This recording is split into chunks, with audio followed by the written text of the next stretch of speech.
So Stuart, obviously a tough one to take today. It's always the best way to win a match with a late goal, but obviously the worst way to lose it. Your thoughts overall? Yeah, I think it's probably payback Kelty. We've done that a few times to Kelty late in games, so bitterly disappointed to lose the game. There's no question of that, and to lose it in the manner we did and how we gave the goal away at the end is very disappointing. Fair play to Tam and Kelty when they're down to 10 men, they battled and scrapped and defended really well, and the young kid takes his goal well at the end. So that's just the way football does go, and it happens at times that these things can happen in the game, but it's up to us to make sure that shouldn't happen, and it's certainly we shouldn't let the young kid through. There's no doubt about that. If we don't deal with the first part of it, then we need to make sure he doesn't run in on goal, and we need to be professional about it. Whether someone takes a booking or whatever, that grab his jersey or something like that, stop him from going through. But anyhow, disappointed. There's no doubt about that, because you're hoping to go off to a good start at home, and we've lost the game. Yeah. Well, the first half, obviously there was the very strong kind of blustery wind, and we were shooting against the wind. We've often spoken about some things. You look at the conditions and you think that could be a 1-goal wind, or a 2-goal wind, or whatever. And it looked, for all intents and purposes, that they were going to get their goal playing with the wind. Yeah. And then we get ourselves back on level terms just before the half time. So did you think the wind played a big part in the first half?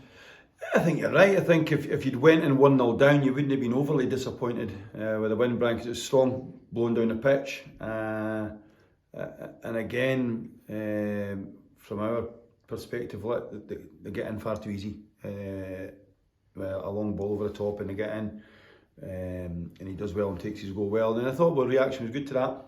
I thought first half we were okay. We tried to get it down. Sometimes maybe knocked it a bit long. We'd rather just pass it through the lines as such. But I thought our reaction to goal was good. We get our goal and we've got a bit of pressure on. And I felt if anybody's going to score towards the end of the first half, it might have been ourselves. But happy enough to go in 1-1. In second half, obviously I don't know what the guy gets sent off for. I think it was 2 bookings, wasn't it? Aye. I think we weren't aware he's booked in the first half. So within that, then you're thinking you're just going to get on the top of the game. And I thought we were on top of the game, but again, it was nothing overly clear cut. Balls in the box and headers that were just over the bar or past the post. So we huffed and puffed a bit. But that's when you need to make sure you're not going to concede late in the game. And if it's a draw, it's a draw. And we somehow managed to contrive that into a defeat. But fair play to Tam and Kelty. You see that they battled away great at 10 men, and you've seen the reaction to the goal, how much it meant to them. So fair play to them for that, because we've all been here before. It's never easy when you're down to 10 men, and he's got a few injuries as well to worry about. So he's got a young team on there today, and they certainly worked hard for him, that's for sure. Yeah, and I think bit of a change of formation for you today. We got the chance to see Ewan play through the middle, play up front, and you know, he on another day could have had 2-3 goals. You must have been pleased with, in a way, the contribution that he made to the game. Yeah, he's come in and hit the ground running, which we were hoping for. He's got quality. If we play him off the side, he's got quality, but he's a real threat as 9. He hits one well in the first half that it's a good save from the keeper. Second half she scored, and you'll know that. He's clean through 1-on-1 with the goalkeeper, and that's what you get. It's your bread and butter as a number 9. That these are chances you need to either slide down the side of the goalie or go around the goalie and score, and you'll know that himself. And he's on the end of stuff as well in the box with a couple of headers later on within that. So yeah, really happy with Ewan's contribution, and happy with where he's at the moment. No doubt about that. He's a threat, and he doesn't give centre halves a minute. A bit like CJ at the other end. Whereas they just pester centre halves, and he's got that in his locker. So yeah, we're happy with him at the moment, no doubt about that. Right? Yeah. So kind of just stepping forward just a few days, we find ourselves at the start of the new KDM Evolution Trophy, new format, new competition. Your thoughts on what that competition is going to bring this season? I think it's great. I think to have 6 games, it's great for us anyway, because it gives you a chance to look at other players. It gives players a chance to get fit. There's a lot of money involved in it as well, so the financial rewards are really big. So it no longer becomes a lower league cup as such, which it has maybe been in the past, where teams have maybe treated it a bit lightly due to the fact that there's no finances in it.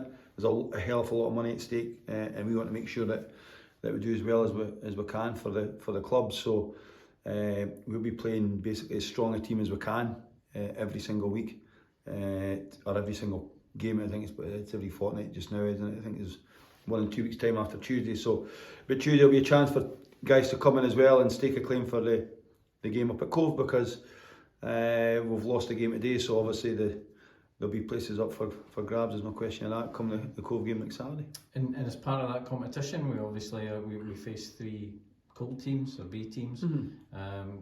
Does that make it kind of harder for you to kind of judge what we're likely to face? Do you know much about them compared to the other teams? I think it depends what the Premier League clubs come up with as well. It depends how they've done it the weekend. They might throw three overage players in, so we don't know. It's ultimately it's down to what we do and how we want to play and with ourselves. So it's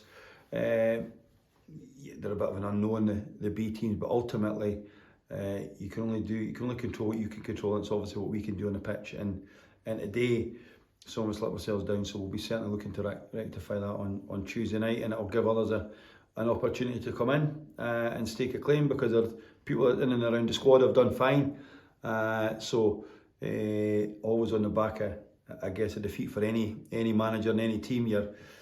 You'll have teams running around your head now all weekend. We'll get together as a coaching staff and we'll, as you say, for me the great thing is that, and when I played myself, if you got beat or didn't do well, the first thing you want to do is get back and play a game. We've got a game Tuesday night to certainly put a few wrongs right as such, and we'll see where we go from it. But yeah, fully looking forward to it. I think the format's great. Obviously the championship clubs don't come into the knockout stage, but we want to, there's no doubt about it, we want to make sure we're in that knockout stage, that we're progressing this cup. Perfect, thanks, Stuart. Cheers, Brian.